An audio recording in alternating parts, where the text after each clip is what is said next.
Só fazendo uma sistematização do que foi visto na aula passada, vimos sobre conteúdos relacionados às classificações dos solos. Classificamos os solos a partir da granometria, a partir da genética geral, quanto à forma dos grãos, a partir da classificação unificada, US Corpus of Indigenous, e direcionei um estudo dirigido para a complementação do conteúdo abordado na aula 1. Então, foi dito sobre a classificação dos solos, o solo para o engenheiro, uma breve contextualização, o que significa o solo para o engenheiro civil. Foi visto sobre os agentes de intemperismo, o que é o solo. Também vimos sobre as partículas sólidas, as partículas líquidas e as partículas gasosas. Foi visto também a estrutura e o comportamento dos solos.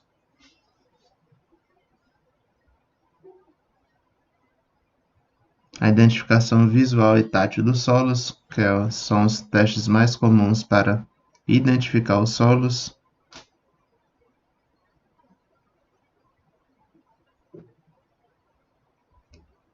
Foi feito uma sistematização resumo, uma sintetização resumo desses procedimentos. Além disso, foi visto sobre os sistemas de classificação dos solos de forma específica. Então, vimos a classificação genética geral, a classificação granulométrica, a classificação quanto a formas dos grãos e a classificação unificada do US Corpus of Indigenous.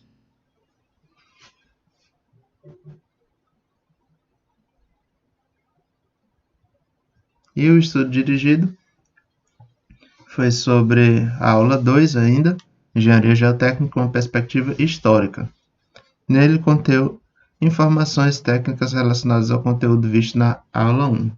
E foi solicitado que todos vocês lessem o material de apoio e buscassem entender o histórico relacionado às fases da engenharia geotécnica, sendo estas a base da mecânica dos solos modernas. Atividade consta no SEI e eu solicitei que vocês se atentem aos prazos de entrega, prazos de envio na plataforma SEI. Lembrando que essa aula foi disponibilizada no canal do YouTube que eu criei para a disciplina, com login macsolosnirg2020@gmail.com e senha Mac sendo M maiúsculo, solos sendo S maiúsculo, o primeiro S, e 2020 em forma numérica. Agora, para essa aula de hoje, então, pessoal, na aula de hoje, iremos introduzir conteúdos relacionados à estrutura do solo e entender os conceitos relacionados a índices físicos do solo e direcionar estudo dirigido para a complementação do conteúdo. Então, inicialmente, contextualizando a estrutura do solo, solos são formados por partículas sólidas, incluindo poros, espaços vazios, podem ser preenchidos com ar e ou água. Esses estados do solo podem ser visualizados pela ampliação de 3 amostras do solo. Então, a amostra A, o solo está seco em estufa, isso é, há somente ar nos vazios, como vocês percebem pela imagem. Aí tem um perfil de solo, um exemplo, e nesse solo tem as partículas sólidas. Esse solo foi seco em estufa, como vocês viram na aula passada, acima de 100 graus Celsius. As partículas de água elas irão, de alguma forma, de modo generalizado, evaporar. E isso, esse perfil A exemplifica bem. Então, aí temos apenas as partículas sólidas e os vazios sendo preenchidos por ar. No perfil B, o solo está saturado, isso é, os vazios estão cheios de água. Então, ao contrário da primeira figura, essa segunda situação, aí é um solo saturado, em que temos as partículas sólidas e os vazios totalmente preenchidos com água. E na figura C, a última das três situações, o solo está parcialmente saturado. Nesse caso, parcialmente, ele pode ter um teor de saturação de 50%, 60%. Isso é, os vazios estão parcialmente preenchidos com água e a outra parcela dos vazios vai estar preenchida com ar. Essa situação são as situações mais comuns no dia a dia em solos que não estão submersos, ou seja, em perfis de solo que não estão saturados. Já a primeira situação, que é a A, só retomando para vocês, ela vai ser possível mediante a secagem dos solos em estufa. E esses solos, esses perfis, esses índices físicos, como eu citei em um dos objetivos, eles vão ser analisados de duas formas distintas, pelo volume ocupado por constituinte e pela massa ou peso dos constituintes. Agora veremos em relação ao volume. Então, as relações de volume. Então, em relação às relações de volume, as expressões apresentadas nessa seção irão responder duas perguntas. A primeira delas, quantos vazios e sólidos estão contidos nessa amostra de solo? E a segunda, quanta água está contida nos vazios? É interessante responder essas duas perguntas, pois, como vimos na primeira aula, alguns das mal-sucedidas obras de engenharia estão relacionadas aos solos, estão relacionadas ao dimensionamento de fundações e algumas delas estão relacionadas justamente à falta de ensaios, à falta de conhecimento daquele solo. Então, os vazios, como vocês já devem ter visto, não apenas relacionados ao solo, mas já fazendo uma correlação com a aplicação estrutural. A porosidade, os vazios, elas estão relacionadas diretamente com a perca de resistência, com a perca de qualidade da estrutura e, já voltando ao solo, a perca de qualidade nos solos. Então, o conhecimento desses vazios, a noção de como está aquele perfil de solo, pode determinar a qualidade da fundação, pode determinar a resistência daquele solo. E o dimensionamento da fundação, que vocês verão lá na disciplina de fundações, está altamente relacionada com o solo. Então, a fim de obter essas respostas, a amostra parcialmente saturada, que foi a condição C, é examinada. Considera-se que, para efeito de análise, as partículas dos solos estão agrupadas em uma massa homogênea. Então, aqui é apenas para efeito de análise, para efeito de cálculo, a gente vai considerar esse maciço como homogêneo. De forma similar, os vazios estão combinados em um único volume, que é parcialmente ocupado por um volume de água. A idealização da amostra é mostrada esquematicamente na figura B.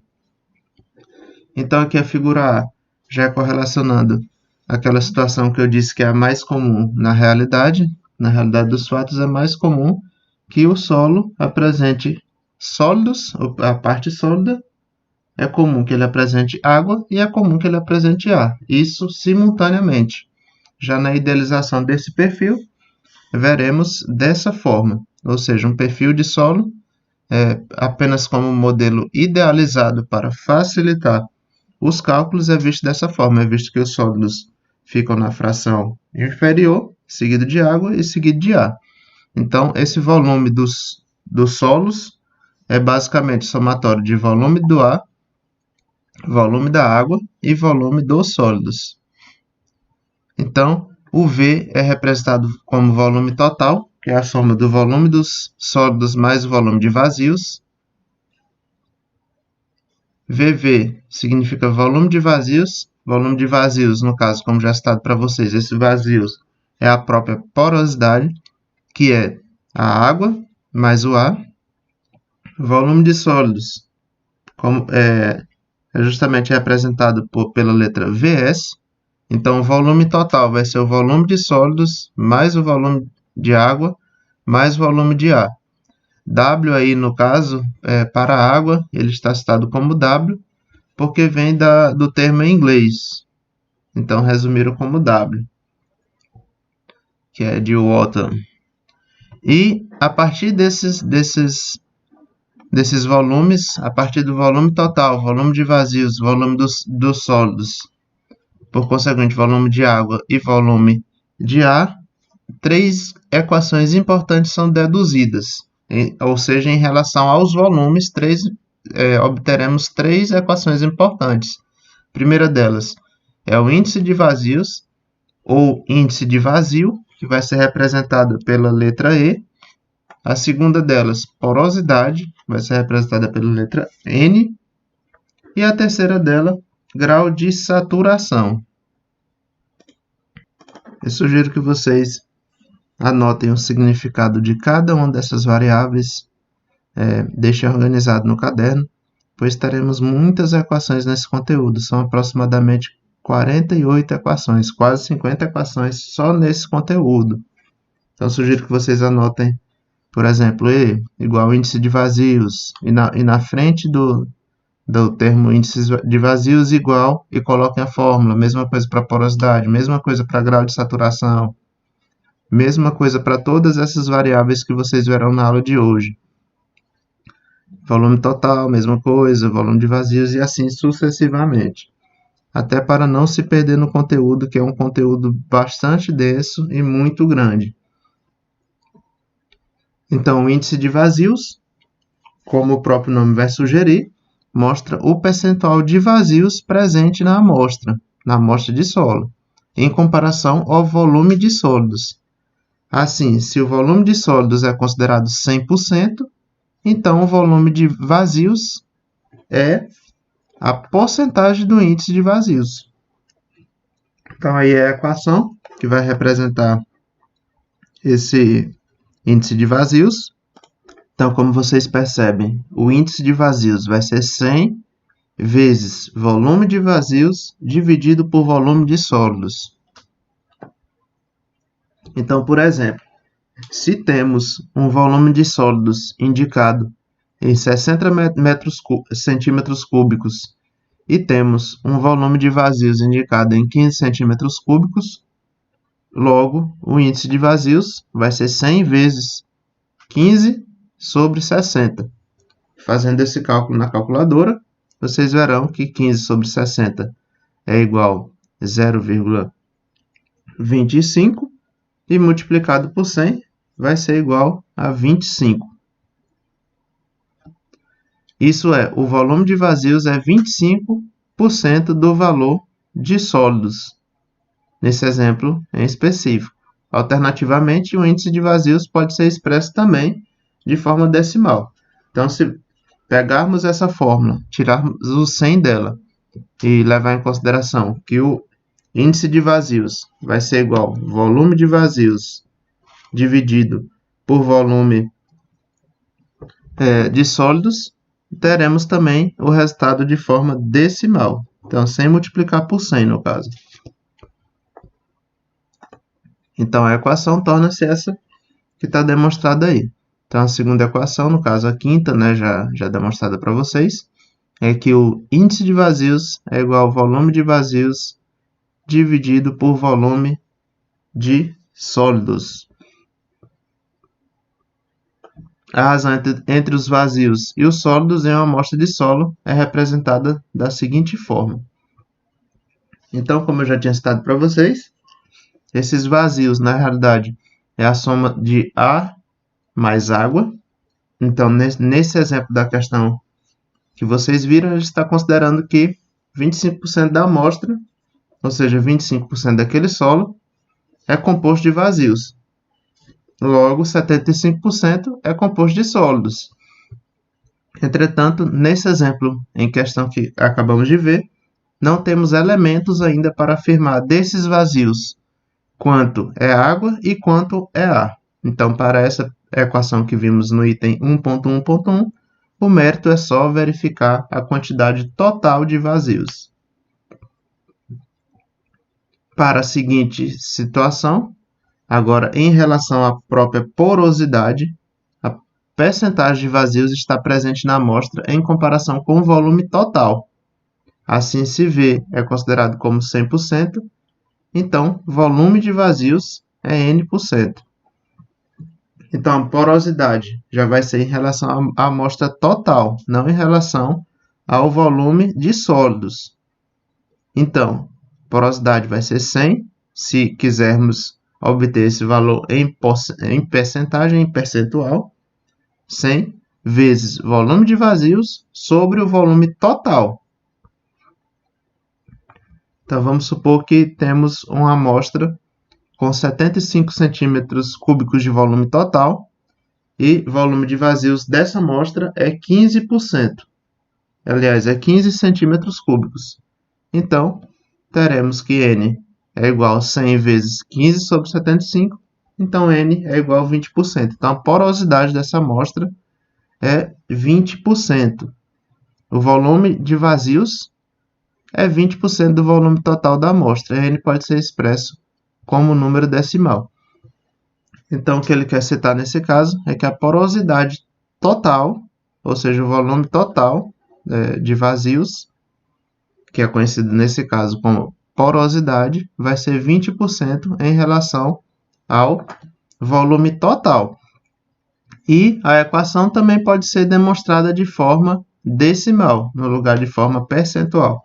De forma decimal, simplesmente tirem o 100 da equação. Então, porosidade vai ser igual a N, que é igual ao volume de vazios dividido por volume total. Lembrem de ir anotando o significado de cada uma dessas variáveis e na frente a equação que a representa. E também anotando o significado de cada um dos itens que compõem a equação. Então, por exemplo, anotem lá no início, já indiquei para vocês, anotem que significa VV, anotem que significa V, para não se perder, que o conteúdo é muito extenso. Então, aqui, como vocês percebem, tem os vazios e tem novamente os sólidos. Então, o volume de vazios, como indicado na própria figura, ele é um percentual do volume total. Ou seja, ele foi calculado em função do volume total. Agora percebam no índice de vazios. Ele já está correlacionado ao próprio sólidos, uma vez que na equação pega-se o valor do volume de vazios e divide-se pelo valor do volume de sólidos. Então, o índice de vazios em comparação à porosidade, ele relaciona diretamente o volume de vazios e o volume de sólidos, enquanto a porosidade correlaciona o volume de vazios ao volume total, ou seja, ao volume do solo total e não dos sólidos. Então, essa é a diferença entre essas duas equações, entre essas duas situações.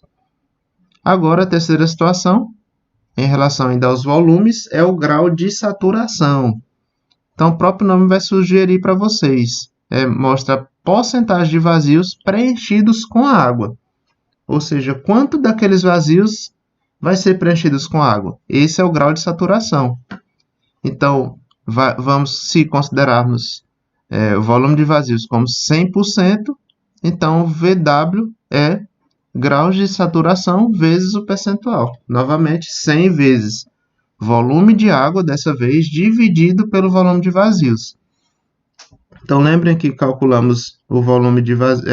Aliás, já temos em algumas situações o volume de vazios, ou podemos também encontrar ele a partir do índice de vazios ou a partir da porosidade, se tivermos o volume total ou se tivermos o volume de sólidos. Então, com isso, podemos ter elementos para calcular esse grau de saturação. Então, por exemplo, se o volume de água for 6 centímetros cúbicos e o volume de vazios for 15 centímetros cúbicos, o grau de saturação, na aplicação direta da fórmula, vai ser 100 vezes 6 sobre 15. Por quê? Porque é água, volume de água, dividido pelo volume de vazios. Então, o grau de saturação daquela amostra vai ser 40%. Então, 40% dos poros daquela amostra são preenchidos com água. Então, a água preenche 40% do volume de vazios. E na forma decimal também tem como calcular, simplesmente basta tirar o 100 da equação e iremos calcular e encontrar o valor de 0,4, que é o valor representando de 0 a 1, ou seja, na forma decimal. Para o solo seco em estufa, o exemplo daquela amostra A que vimos, o volume de água vai ser 0. Assim, considerando a grosso modo. Na prática, ele vai ser muito próximo de 0. Ele não vai chegar a ser 0 totalmente, mas ele vai chegar muito próximo mesmo. Então, logo, o grau de saturação, levando em consideração para efeito didático, também vai ser 0. Então, se o volume de água for 0, logo, não tem água na amostra, então não tem saturação na amostra. Então, logo, o grau de saturação também será 0. Para o solo completamente saturado, aí numa condição submersa, que é o que vimos na figura B, na figura 1.1, na amostra B, então o volume de água vai ser o próprio volume de vazios. Então, aqueles vazios ocupados por ar e água deixarão de ter uma parte ocupada por ar, e todo ele vai ser ocupado por água, como vimos aqui. Vou voltar para vocês identificarem. Então, aqui, na situação B, ele é saturado. Observem que deixa de ter parte de ar. Tudo foi saturado, ou seja, ele está submerso e todos os vazios estão preenchidos com água. Nada daqui tem preenchimento com ar. Isso, lembrando para vocês, é para efeito didático. Na prática, ainda tem uma parte residual na parte A, em que é seca na estufa, ainda tem uma parte residual de água. Na parte B, que é totalmente saturada, ainda tem uma parte residual de bolhas de ar. Enfim, mas para efeito de cálculo, para efeito de estudo na disciplina, vamos considerar o modelo idealizado. E, por fim, para o solo parcialmente saturado, que é o que mais ocorre na vida real, na prática, tem-se, portanto, que 0 é menor que o grau de saturação, que é menor que 1. Ou seja, o grau de saturação vai ser maior que 0, ou seja, a amostra ela sempre vai ter um percentual de água contido. Entretanto, esse percentual nunca vai superar 100% por obviedade, uma vez que isso representa a situação real. Então, a amostra sempre vai ter um grau de saturação menor que 100%. E sempre vai ter um grau de saturação maior que 0. Isso quando consideramos o solo parcialmente saturado. Então, aqui novamente, só para demonstrar para vocês que o volume de vazios é o volume de água mais o volume de ar. E somando-se esse volume de vazios ao volume de sólidos, temos o volume total. Não se esqueçam de ir anotando todas essas informações para lá na frente não ficarem perdidos quanto a esses assuntos. Então, a forma de nos atermos a essas equações de forma completa é combinar essas equações. Por que combinar essas equações? Quando não temos todos os dados ou quando não foi possível fazer todos os ensaios, mas temos algum desses elementos, é possível, por meio da mecânica dos solos, combinar essas equações, combinar esses índices físicos, isolar variáveis de modo a calcular e encontrar os dados de interesse. Então, as quantidades definidas pelas equações 1 a 9 podem ser interrelacionadas. Então, por exemplo, já vimos que o volume total é o volume de sólidos mais o volume de vazios. Ao passo que o volume total vai ser o volume de sólidos mais o índice de vazios vezes o volume de sólidos. Portanto, o volume total ele pode ser considerado como 1 mais o índice de vazios vezes o volume de sólidos. Isso como? Isso apenas com a dedução simples das equações. Aqui, por exemplo, nessa equação 1.5, o volume de vazios ele considerou como sendo o índice de vazios vezes o volume de sólidos. Por que ele considerou isso? Porque lá na equação 1.5, temos que E, que é o índice de vazios, é o volume de vazios sobre o volume de sólidos. O volume de sólidos ele está dividindo, ele vai passar para o outro lado da equação multiplicando. Então, logo teremos que o volume de vazios vai ser o índice de vazios vezes o volume de sólidos, que é o que foi descrito aqui na equação combinada 1.5. Então, passando o volume de sólidos para o outro lado da equação, teremos que o volume de vazios vai ser o próprio índice de vazios vezes o volume de sólidos. Então, fazendo todo esse, vamos dizer, translado de variáveis de um lado para o outro, ou isolando algumas variáveis, teremos condições de elaborar equações cujo variáveis serão mais fáceis de correlacionar. Então, por exemplo, essa equação final aqui, a 1.11, ela vai correlacionar o volume de vazios diretamente com o índice de vazios. Então, fazendo essa primeira combinação de equações, temos que o volume de vazios é igual a 1, porque é uma fração inteira, está considerando aquela parte que eu citei para vocês como considerando decimal, vai ser igual a 1, mais E, que é o índice de vazios, dividido por E, que também é o índice de vazios. Fecha parênteses, vezes o volume de vazios. Com isso, já é possível encontrar ou o volume de vazios, ou, caso não tenha, o índice de vazios. Então, em uma dessas duas situações, tendo o volume de vazios, já vai ser possível encontrar o índice de vazios, ou vice-versa. Nessa segunda situação de combinação de equações, tem-se aqui a equação 1.7, que diz que a porosidade é o volume de vazios dividido pelo volume total. Já vimos isso lá na equação, lá atrás, no item de porosidades, que foi o item 1.1.2.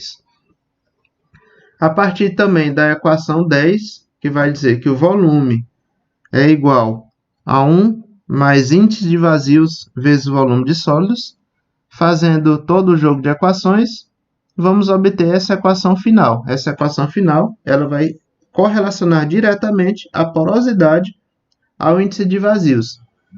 Aqui, para efeito de cálculo na disciplina, não focaremos na dedução dessas equações, até porque é bem simples, como eu mostrei para vocês aqui no exemplo 1.5. Foi simplesmente pegar o volume de sólidos que estava no lado da equação e ir para o outro lado da equação. Isso é só um, entre aspas, joguinho de fórmula. Então, aqui o foco na disciplina, na aula de hoje, é mostrar para vocês que esses itens combinados eles são correlacionáveis, eles são interrelacionados. Então, aqui, por exemplo, fazendo o jogo de equações, fazendo a combinação de equações. Então, combinando as equações, só para demonstrar para vocês como que funciona na prática. Aqui ele está dizendo que a porosidade é o volume de vazios sobre o volume total. Quem é o volume de vazios? Temos aqui na equação 1.5. Observe, o volume de vazios vai ser o índice de vazios vezes o volume de sólidos. Então, substituindo onde tinha volume de vazios por índice de vazios vezes volume de sólidos, temos esse cara aqui, ó, fazendo a substituição. E dividido pelo volume total. Quem é o volume total? Está aqui na equação 1.10. O volume total vai ser 1 mais índice de vazios vezes o volume de sólidos. Obviamente, como vocês percebem, tem volume de sólidos na parte de cima da equação, sendo multiplicado pelo índice de volumes de vazios, e tem o volume de sólidos também na parte de baixo da equação, no denominador, sendo multiplicado por 1 mais índice de vazios. Se temos um volume de sólidos sendo multiplicado na parte superior da equação e temos um volume de sólidos multiplicado na parte inferior da equação, logo podemos excluir o volume de sólidos. Excluindo o volume de sólidos, temos que a porosidade vai ser igual ao índice de vazios dividido por 1 mais o próprio índice de vazios. Então, essa combinação de equações funciona exatamente dessa forma. Essas equações que estão em destaque em um retângulo de cor preta, anotem todas elas e anotem novamente o significado dessas variáveis. Elas serão importantes para o andamento dessa aula de hoje e para a resolução do exercício que eu vou passar para vocês. E uma terceira situação, novamente apenas correlacionando as equações. Então aqui temos a equação 1.12, ela novamente é escrita aqui. Então a porosidade vai ser o índice de vazios dividido por 1 mais índice de vazios, e fazendo toda a dedução das equações. Então, por exemplo, N, que é a porosidade, mais porosidade vezes índice de vazios, vai ser igual ao próprio índice de vazios. Então, aqui é apenas para mostrar para vocês que essa dedução pode ser feita de forma ao contrário. Então, se temos o valor, por exemplo, de índice de vazios e queremos encontrar a porosidade, é tranquilo, é simples de encontrar. Só coloca na equação. Após fazer um reordenamento dessa mesma equação, se temos o valor de, por exemplo, porosidade, é possível encontrar o índice de vazios, agora pela equação 1.13. Então, aqui é apenas para mostrar para vocês como que funcionam essas equações combinadas e como todos esses fatores estão relacionados entre si. Também tem como combinar as equações em função do grau de saturação e reordenar a partir dos dados que temos à disposição. Então, por exemplo, nessa equação 1.14, se quisermos encontrar o grau de saturação e tivermos disponível o índice de vazios, o volume de água e o volume total, é melhor utilizar a equação 1.14.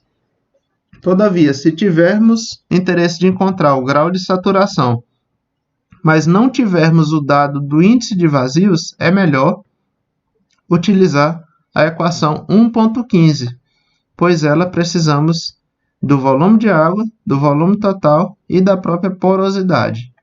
Então, esse jogo de equações, essa combinação de equações, é justamente com o intuito de, por exemplo, numa situação real, não precisarmos encontrar todos esses dados, não precisarmos fazer todos os ensaios, pois com alguns dados é possível obter os outros dados de forma matemática, de forma equacionada.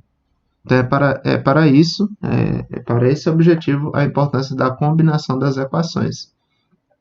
Então, o exemplo 1, dados. Volume total igual a 946 centímetros cúbicos.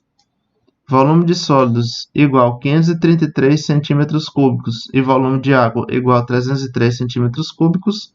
Calcular o volume de vazios, calcular o volume de água, calcular o índice de vazios, calcular a porosidade e calcular o grau de saturação. Então, como vocês lembram, o volume de vazios vai ser o volume total menos o volume de sólidos. Os próprios dados da questão já demonstram que o volume total é 946 menos o volume de sólidos, que é 533. Com isso, temos o volume de vazios de 413. Segundo passo da questão, calcular o volume de ar. O volume de ar vai ser igual ao volume de vazios menos o volume de água, lembra? Então, temos o volume de vazios? Temos, acabamos de encontrar. Ele é 413. Então, 413 menos o volume de água, que é um dado da questão. Então, o volume de ar é igual a 110 centímetros cúbicos. Agora, para encontrar o índice de vazios, a equação que correlaciona direto o volume de vazios e volume de sólidos. Então, o índice de vazios é o volume de vazios dividido por volume de sólidos. Volume de vazios encontramos no passo 1.1, 413, e o volume de sólidos já foi um dado da questão, como vocês observam pelo cursor do mouse. Então, temos que o volume de vazios é 0,775. Já poderia deixar dessa forma decimal. Caso eu não peça nada na questão, por exemplo, represente os índices físicos de forma percentual. Se eu não citar isso na questão, então vocês já poderiam responder até essa parte aqui, ó. Poderiam deixar que o índice de volume de vazios é igual a 0,775. Caso eu explicite na questão, deixar os valores em forma percentual. Aí vocês teriam que pegar esse valor e multiplicar por 100. Isso é, o volume de vazios é 77,5% do volume de sólidos. Lembrando que o índice de vazios ou volume de vazios, ele é calculado em função dos sólidos e não em função do total. Em função do total é a porosidade, que é essa equação 1.7. Esse passo 1.7. Então, a porosidade vai ser igual ao volume de vazios dividido pelo volume total da amostra. Então, o volume de vazios é 413 dividido por 946, que também estou mostrando para vocês pelo cursor do mouse. Então, no caso, a porosidade vai ser 0,437. Novamente, se não pedir que vocês expressem esses índices em percentual, a questão terminaria aqui, nesse valor 0,437. Caso eu peça, vocês vão indicar o volume de vazios é igual a 43,7%, ou seja, bastaria multiplicar esse valor por 100. E por fim, também tem como encontrar a porosidade. Lembram que eu falei para vocês das equações combinadas? Também tem como encontrar a porosidade pela equação combinada que a relaciona diretamente com o índice de vazios. Observem como o valor é exatamente o mesmo. Então, correlacionando a porosidade diretamente com o valor que a gente encontrou de índice de vazios, teremos que 0,775 dividido por 1 mais 0,775, que é justamente 1,775. E teremos exatamente o mesmo valor, 0,437. Então, esses índices eles são correlacionados entre si. Já para encontrar o grau de saturação, como citado, é o volume de água dividido pelo volume de vazios. Então, o volume de água foi um dado da questão, aqui, 303, e o volume de vazios que a gente encontrou logo no início da questão, 413. Com isso, o grau de saturação é 0,73. Caso eu não peça o valor em percentual, a questão termina aqui. Pedindo o valor em percentual, peguem esse número e multipliquem por 100. Isso é, a água preenche 73% dos vazios. Uma questão bem tranquila, apenas a primeira questão da disciplina. E também, claro, tem como calcular o grau de saturação a partir daquelas equações correlacionadas entre si, a partir da combinação de equações, que vai dar exatamente o mesmo valor de 73% dos vazios, indicando que a amostra de fato é parcialmente saturada. Ah, professor, e se desse o valor de 1,0 e indicar que a amostra está submersa, e indicar que a amostra está 100% saturada? E se desse o valor 0,0 redondo, isso indicar que a amostra acabou de passar por um processo de secagem em estufa. Isso indica que a amostra foi submetida a temperaturas superiores a 100 graus Celsius. Agora, continuando, o exemplo 1.2, uma amostra de areia foi retirada abaixo do lençol freático. Então, já é um ponto interessante para vocês se aterem na questão, abaixo do lençol freático. Os volumes medidos foram volume total 1.000 cm3, volume de água 400 cm3. E aí, o autor pede para calcular volume de vazios, volume de ar, volume de sólidos, pede para calcular o índice de vazios e pede para calcular a porosidade. Ah, professor, por que ele não pediu para calcular a saturação? Vocês vão ver daqui a pouco. Considere-se as amostras de areia retiradas abaixo do lençol freático como parcialmente saturadas, ou seja, SR menor que 1 e saturada SR igual a 1, se retirada abaixo. Então, se retirada abaixo, a amostra vai ser considerada saturada, que é o caso do nosso exemplo. Então, o grau de saturação já é 100%. como ela está abaixo do lençol freático. Nesse exemplo, portanto, o grau de saturação é 1, que é igual a 100%, e o volume de ar vai ser igual a 0. Então, o primeiro dado que o autor está pedindo, a gente já tem a resposta. O volume de ar vai ser 0, porque todos os vazios daquele solo já são ocupados com água. Então, podemos usar a própria equação do grau de saturação apenas para demonstrar que é igual a 1. Então, o volume de água, a partir daquela equação do grau de saturação, que é igual a 1, vai ser considerado o próprio volume de vazios, obviamente, já que toda a amostra está ocupada por água, todos os vazios estão ocupados por água, isso implica que o volume de água é o volume de vazios. Então, a segunda parte da questão também já está respondida. O volume de água vai ser o próprio volume de vazios. Agora, em relação ao volume de sólidos, vai ser o volume total menos o volume de vazios. Qual que é o volume total da amostra? 1.000 centímetros cúbicos. O volume de vazios, que também é o mesmo volume de água, 400 centímetros cúbicos. Logo, o volume de sólidos é 600 centímetros cúbicos. Agora, para calcular o índice de vazios, novamente utilizaremos a equação volume de vazios dividido por volume de sólidos. Então, temos que o volume de vazios, que é o mesmo volume de água para essa situação, já que a amostra foi retirada abaixo do lençol freático, vai ser 400 dividido por volume de sólidos, que é o que acabamos de encontrar, 600. Logo, o volume de vazios dessa amostra é 67% em relação ao volume de sólidos. Não se confundam índice de vazios com porosidade, pessoal. O índice de vazios, que é representado pela letra E, sempre vai levar em consideração a relação direta entre volume de vazios e volume de sólidos. Não confunda isso.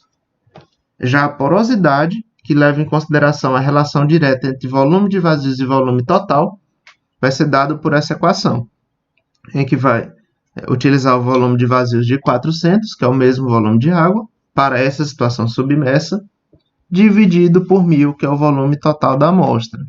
Então, a porosidade vai ser 0,4. Ou seja, multiplicando por 100, vai ser 40% em relação ao volume total. Então, aqui foi os dois exemplos relacionando as três propriedades vistas até então, que foi o índice físico, porosidade e grau de saturação. Agora, temos a segunda situação, que é relações de peso-volume. Aí é uma situação um pouco mais complexa que a primeira. Então, agora, vendo as relações de peso e volume, vamos considerar os pesos dos volumes dos sólidos e volume da água, partindo da suposição, apenas para efeito didático, efeito de cálculo, que o ar não tem peso. Então, as relações de volume e peso são mostradas a seguir. Então, teremos o peso dos sólidos, o peso da água, o peso total. Novamente, aconselho todos vocês anotem o significado dessas variáveis. Então, W ele vai ser usado como peso total. W, peso total. WS, S para sólidos. WW é peso de água. O W ali, já falei para vocês, W minúsculo é representado pela letra W, porque é water em inglês. Então, o peso total, para efeito didático, vai ser considerado como peso dos sólidos mais o peso da água.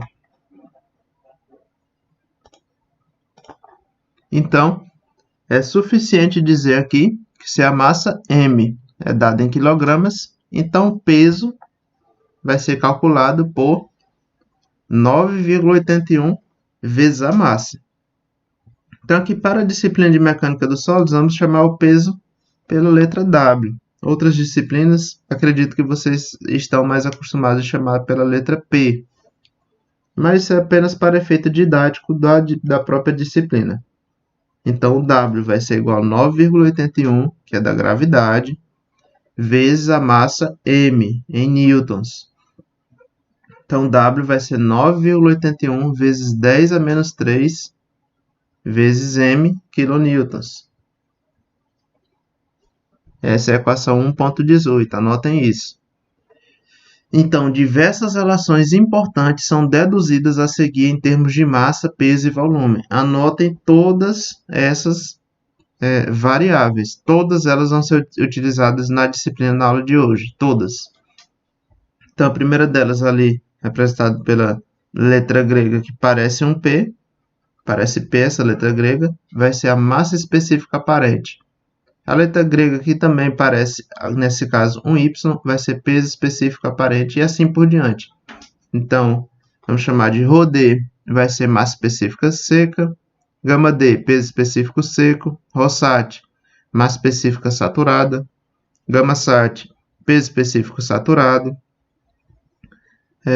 Rho', massa específica submersa. Gama', peso específico submerso.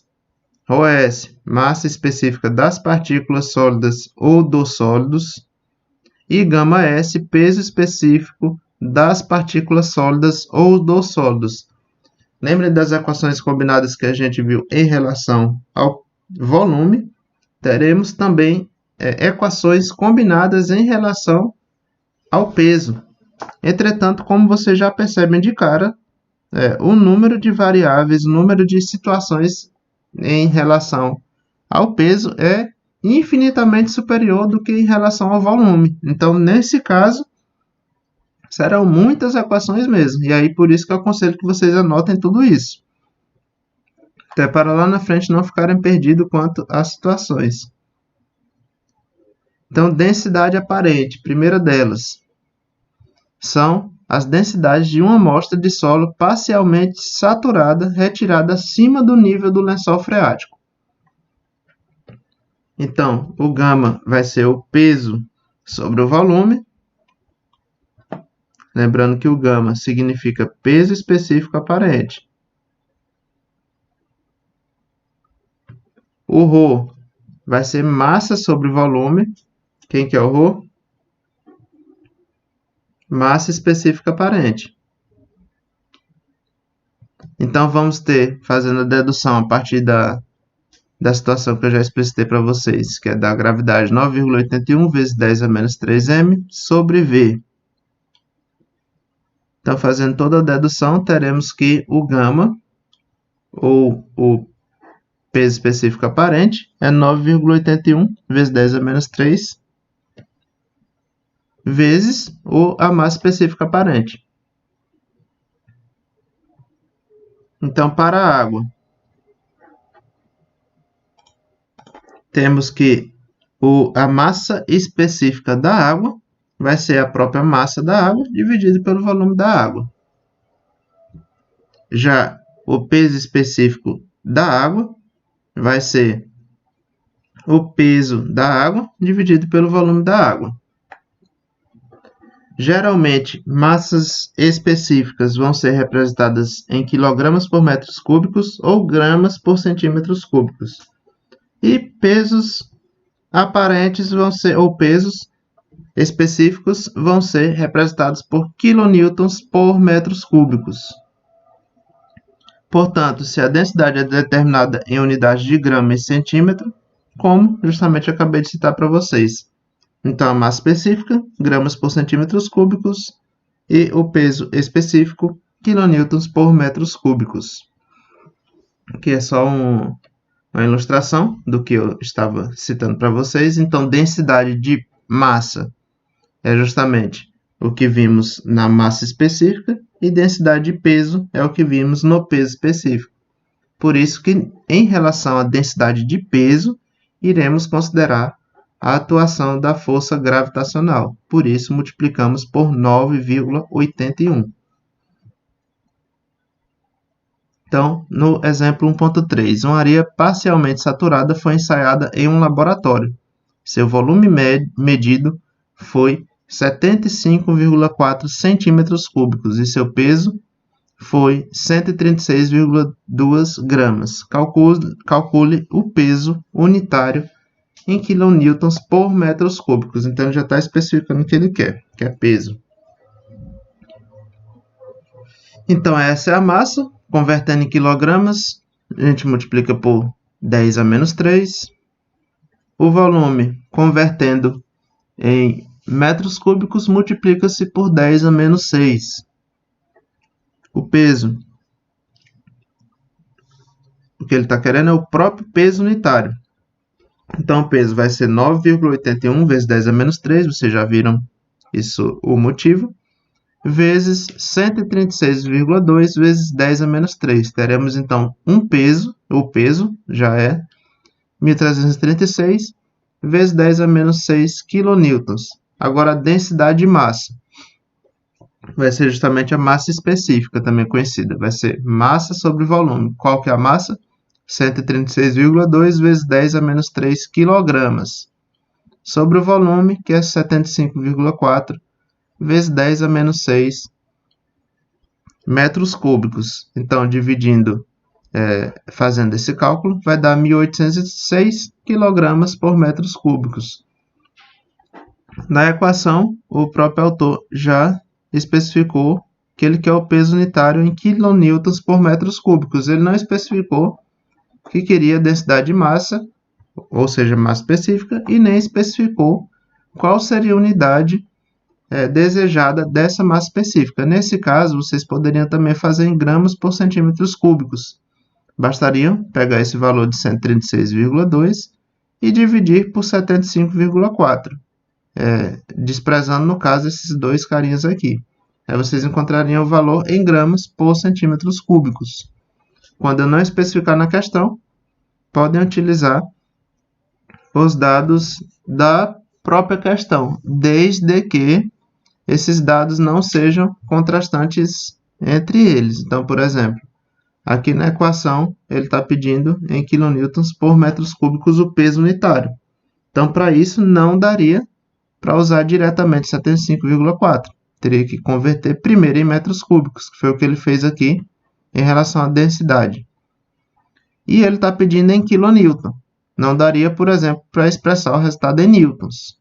Teria que fazer essa conversão, assim como ele fez aqui na parte do peso. Já a densidade do peso, densidade de peso ou peso específico, que é o que foi solicitado pela questão, vai ser justamente a massa sobre o volume. Só que lembrando que é em relação ao peso agora. Então, vai ser 1.336 vezes 10 a menos 6 kilonewtons, dividido pelo volume de 75,4 vezes 10 a menos 6 metros cúbicos. Então, aí, nesse caso, tem que ser dessa forma. Tem que ser com essas unidades, já que foi especificado pela questão. Então, a densidade de peso ou peso específico vai ser 17,72 kg por metros cúbicos. Essa aqui é a resposta da questão.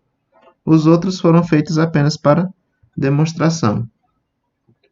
E também uma outra forma de calcular é justamente utilizando aquela equação que relaciona diretamente o peso específico à massa específica. Ou seja, 9,81, que é a gravidade, vezes 10 a menos 3, vezes a massa específica. A massa específica tem esse que é 1.806, que foi o valor encontrado. E aí, lembrando que para esse caso, a massa específica também deveria estar em quilogramas por metros cúbicos, justamente para, como utilizando ela como dado de entrada, para que o dado de saída também saia em quilogramas por metros cúbicos. Agora, densidades secas. São as densidades de um solo seco em estufa após a amostra escavada ser completamente seca. Então, faz-se a retirada da amostra e faz-se aquele processo que eu falei para vocês na aula passada de secar completamente em estufa. Então, em relação à densidade de massa, como vocês podem perceber, não tem atuação da gravidade. Agora, em relação a essa densidade seca, ela tem-se em relação à massa específica, ou seja, massa específica seca vai ser igual a massa seca dividido pelo volume.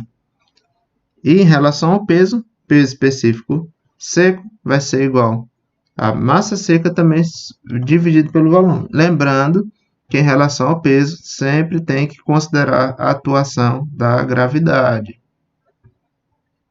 E uma outra forma de correlacionar, que é a equação 1.27, é justamente levando em consideração que o peso vai ser a própria gravidade. Lembrando que na equação de saída, para que saia em kN por metros cúbicos, a gente vai considerar a gravidade multiplicada de 10 a menos 3 vezes o valor de massa específica seca. Então, para todas as densidades que veremos a seguir, a regra vai ser basicamente a mesma. E lembrando que aqui ele quer que o elemento de saída, no caso para massa específica e para peso específico, saia a variável em quilogramas por metros cúbicos, e para também peso específico, já relacionando diretamente com a gravidade, ele quer que saia em quilonewtons por metros cúbicos.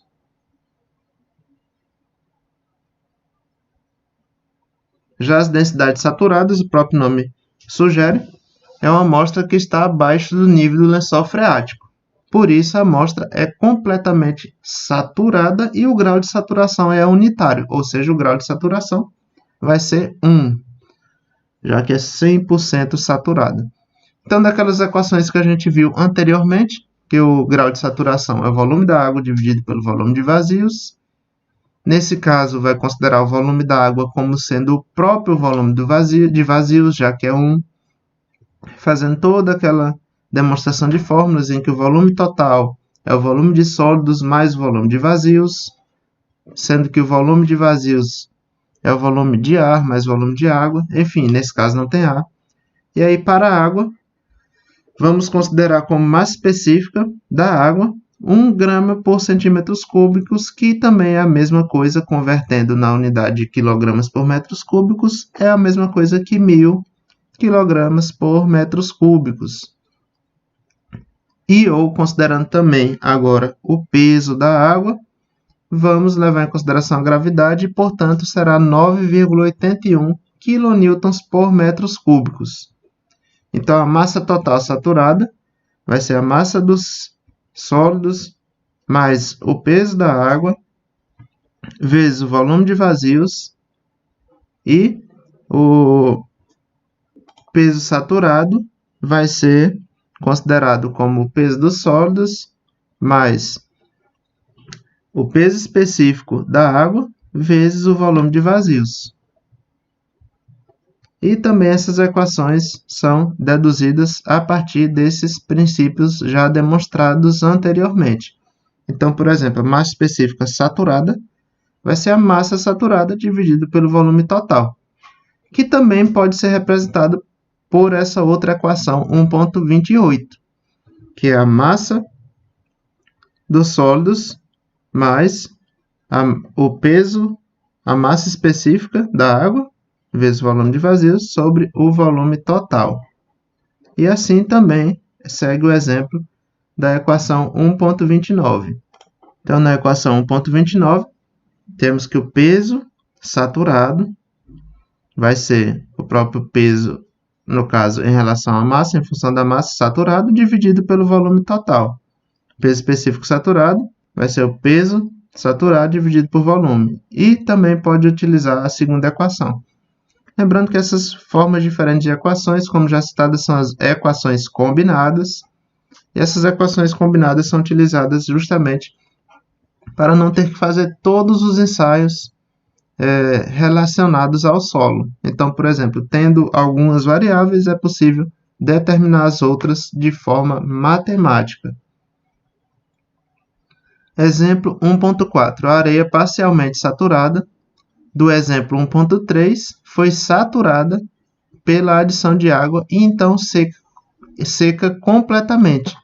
As quantidades medidas foram: massa seca 122,9 gramas, massa de água perdida 29,0 gramas, volume total 75,4 centímetros cúbicos, e o autor pede para calcular o peso específico saturado da amostra. Então, a massa saturada vai ser 122,9 mais o total de água perdida. Por que o total de água perdida? Ele está dizendo que tinha uma amostra anterior, aí saturou essa amostra. E ele cita que pesou o material, aferiu a massa desse material em uma balança e depois aferiu novamente após secar a estufa. Então, ele sabe que perdeu, ou seja, a massa de água que tinha naquele material foi 29 gramas. Então, primeiro, para encontrar a massa saturada, necessita-se somar a massa seca à massa de água perdida. Com isso, encontra um valor de 151,9 gramas. Então, a massa específica saturada vai ser a própria massa saturada dividido pelo volume. Então, 151,9 vezes 10 a menos 3, uma vez que ele quer encontrar em quilogramas, dividido pelo volume de 75,4 vezes 10 a menos 6, uma vez que ele quer encontrar em metros cúbicos. Então, o valor vai ser 2.015 kg por metros cúbicos. Já respondeu a questão? Ainda não. O que ele está pedindo? Peso específico. Aqui foi para encontrar a massa específica. Então, para encontrar o peso específico, relacionando diretamente com a gravidade, uma vez que o peso é a própria massa vezes a atuação da gravidade, vamos ter que é 9,81 vezes 10 a menos 3 vezes 2015. Com isso, temos um peso específico saturado de 19,76 kN por metros cúbicos. Agora, a quarta dos índices, o quarto índice que relaciona a peso e volume é o peso específico submerso. Ele é o peso específico saturado do solo, levando em conta sua capacidade de flutuar. Desde que a amostra saturada permaneça debaixo d'água, uma força de levantamento é nela exercida de acordo com o princípio de Arquimedes.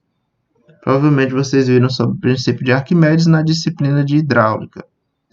E aí a gente já lembra da primeira aula, em que foi citado as disciplinas ou os conhecimentos afins à mecânica dos solos e foi citada a própria hidráulica como sendo uma delas. Então, nota-se que o peso específico submerso será utilizado quando se avalia as tensões induzidas no solo abaixo do nível da água, pelo carregamento na superfície. Esse tipo de problema inclui a determinação de tensão efetiva e capacidade de carga do solo. Isso também faz parte do nascimento da disciplina, e veremos de forma mais profunda, provavelmente depois da N1. Então, aqui já considerando o peso específico submerso, temos essas equações, que aí vai levar em consideração a força do empuxo, força resultante, enfim, todas essas variáveis demonstradas aí a partir do gráfico. A quinta delas, que relaciona peso e volume, é o peso específico dos sólidos. Aqui eu coloquei um Y, mas lembra que é gama a letra. Esse é o peso específico das partículas do solo, ocupando o volume Vs, ou seja, o volume de sólidos. A densidade de massa de sólidos é denominada Rs. No caso aqui, R era para ter saído da letra grega, que é o ρ, no caso, que é massa específica. Densidade de massa, ou também conhecida como massa específica dos sólidos, vai ser o ρS. Aqui o conversor não chegou a converter na letra grega. Mas já feita a conversão, observem que aqui é um ρS. Então, temos novamente equações fundamentadas a partir da massa e do volume, ou seja, peso e volume.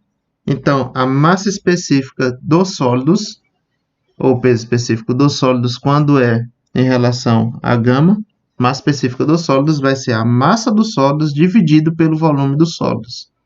Isso vai ser a massa específica desse maciço.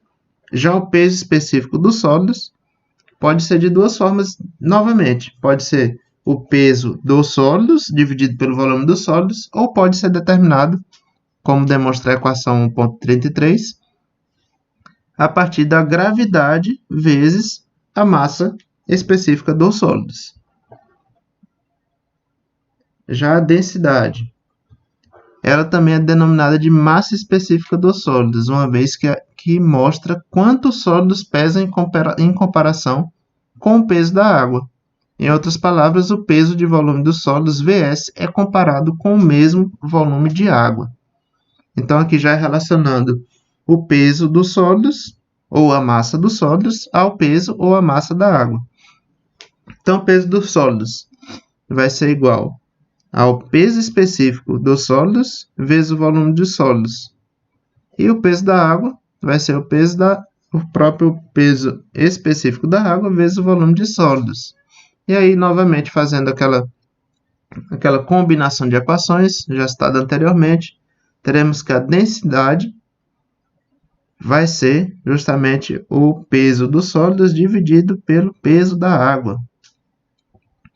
E aí, temos, cancelando Vs aqui, ó, tem Vs em cima e embaixo da equação, teremos em resumo essa equação 1.34, ou seja, a densidade, também denominada de massa específica dos sólidos, vai ser igual ao peso específico dos sólidos dividido pelo peso específico da água. Ou também podemos considerar como sendo a massa específica dos sólidos dividido pela massa específica da água, que é justamente o que a gente viu aqui. Só que aqui era o peso específico dos sólidos, ou seja, era em função dos próprios sólidos. Aqui já é em função da água. Por isso ele muda aqui e chama de GS. Então, os valores médios de densidades relacionadas à água, ou seja, densidade do material, dos sólidos, só que em função do peso da água, vai ser 2,75 para argila, 2,68 para o silt, 2,65 para areia e 2,65 para cascalho. Isso aqui é só uma noção para vocês verem como que funciona. Temos também a sétima dessas que relaciona peso e volume. Desses índices físicos é o teor de umidade. Agora, também bastante importante, esse valor expressa a massa ou peso de água como uma percentagem da massa ou peso de sólidos. Então, o teor de umidade vai ser 100 vezes a massa da água dividido pela massa dos sólidos. Ou de forma decimal, da mesma forma como citado anteriormente, basta tirar o 100. E ainda de forma percentual, 100 vezes o peso da água dividido pelo peso dos sólidos. Esse vai ser o teor de umidade. Nota-se que a quantidade dadas nas equações 1.1 a 1.35 podem ser calculadas a partir desses 4 ensaios de laboratório.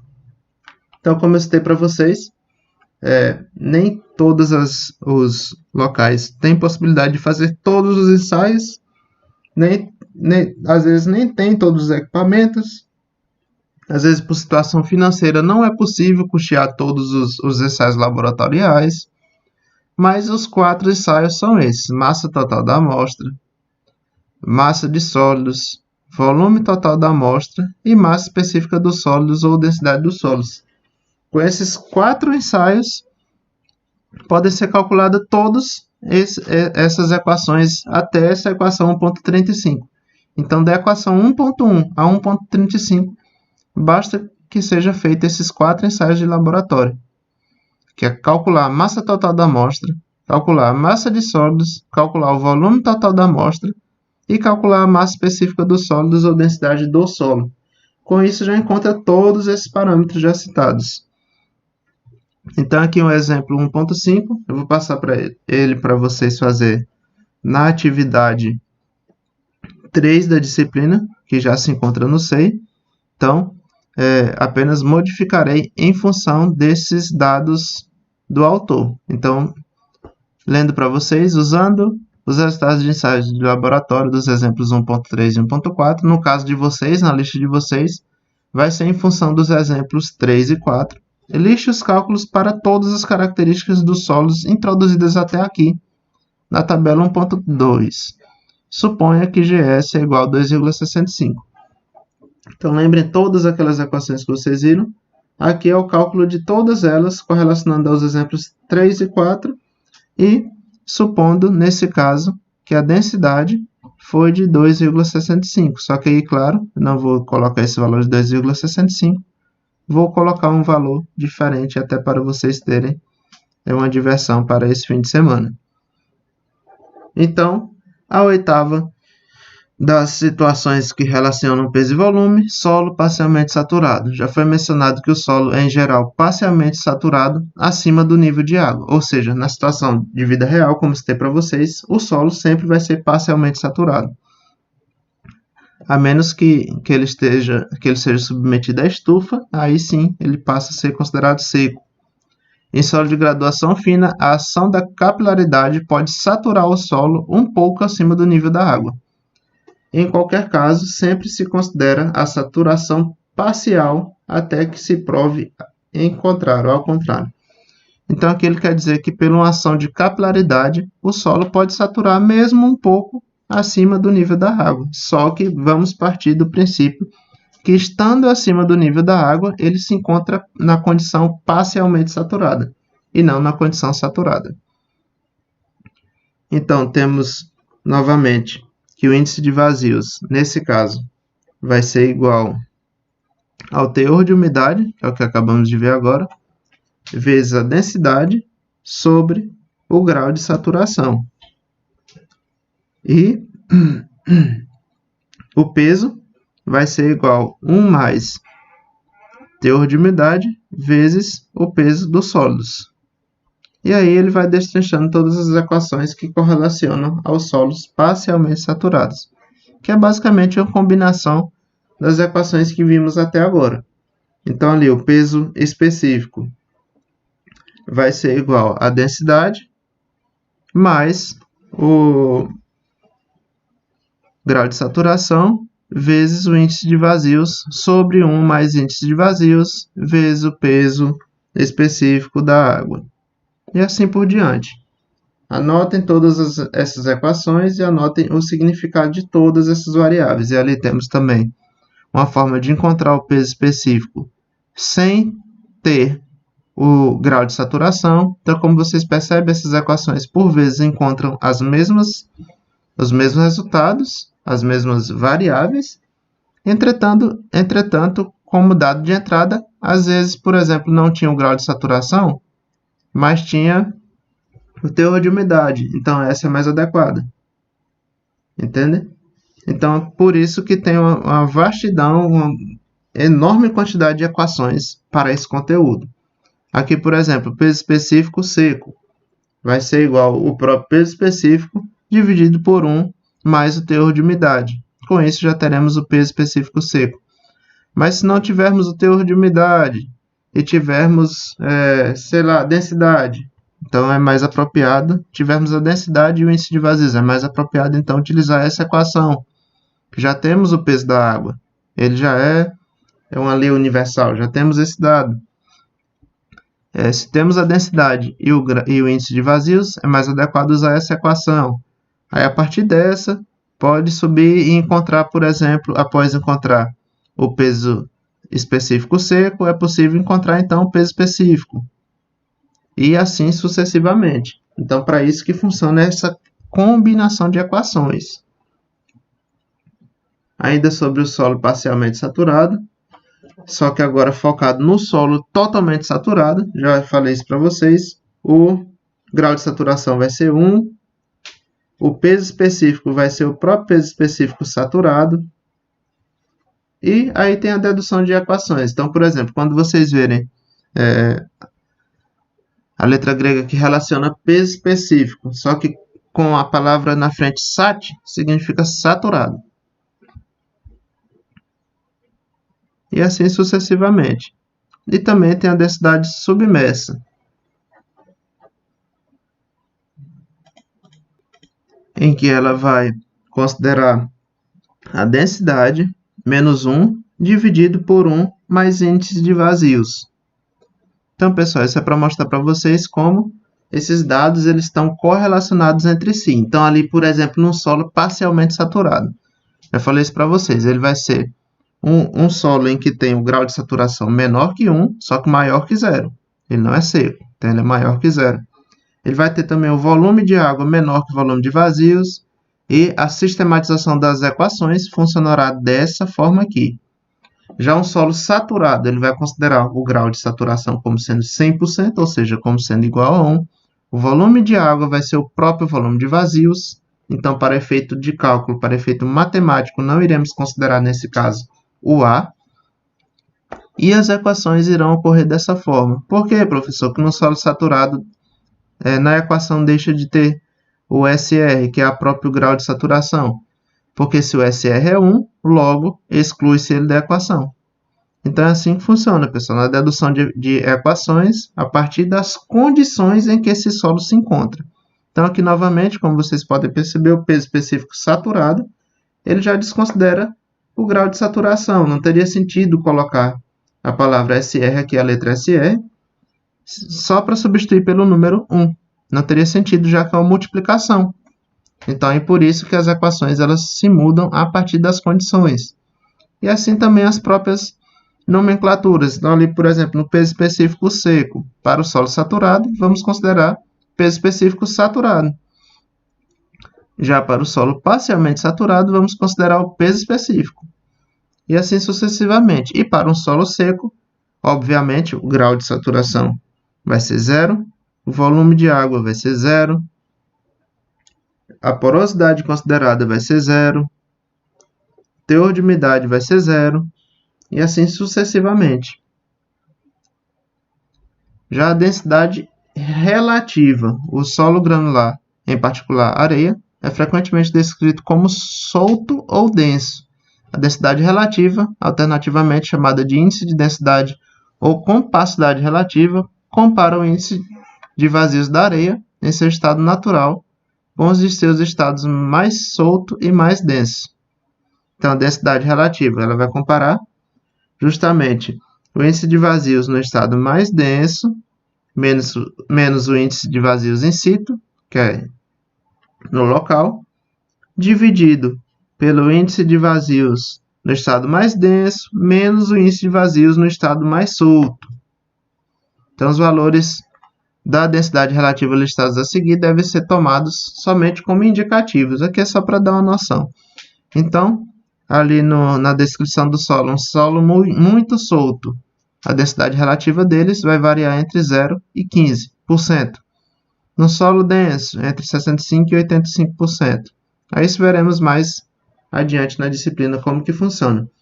Então, a densidade relativa pode ser expressa em termos do peso unitário seco por meio da equação a seguir. Então, ela também pode ser em função do peso seco.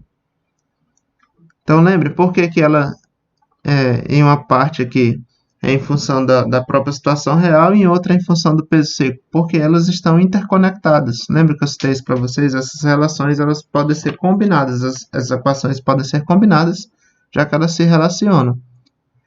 E para a determinação desse índice de vazios no estado mais denso e no estado mais solto, a areia seca é derramada lentamente em um cilindro através de um funil, mantendo a sua extremidade próxima da superfície do material para evitar a compactação. Quando o cilindro está cheio, mede-se o peso da areia contida. Então, aqui é para o primeiro exemplo. E na segunda, para a determinação do mínimo, a areia é compactada em cilindros